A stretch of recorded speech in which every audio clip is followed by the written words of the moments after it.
We tend to be reactive by nature.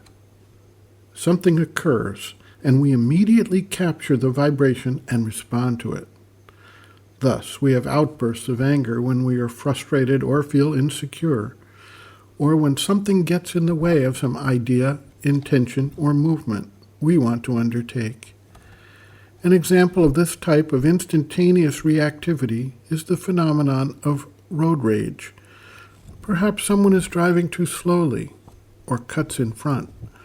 There is a reaction of anger, and in some cases this manifests as a confrontation and a beating, a fight, or even an attempted murder.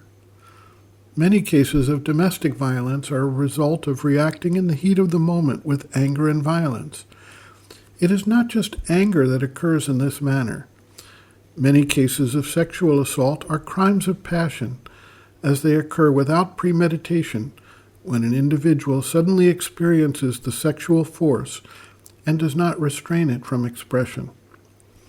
Basically, all of the vital impulses are subject to instant activation when they are triggered by some vibrational pattern reaching us or arising internally based on some released cellular stored response. Much of this occurs without being filtered through the mental process as encapsulated memories, feelings, or vital reactions are triggered and play themselves out before we can even consider how to respond. For the spiritual seeker, intent on transforming human nature, these triggered responses represent both a particular challenge and an opportunity. With mental control and discipline, it is possible to withhold the reaction, but that only helps if the instantaneous nature of it can be modified. Otherwise, the proverbial horse is out of the barn before the door has been closed.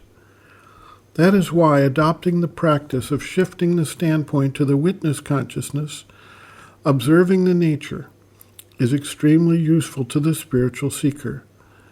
This allows the witness to create a buffer to lengthen the fuse setting of the reactive nature, thus giving time for considered response rather than instant reaction.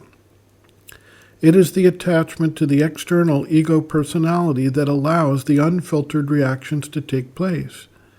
It is the detachment from that ego personality that is the first step in gaining mastery over these reactive impulses. Sri Aurobindo observes, quote, "The difficulties of the character persist so long as one yields to them in action when they rise.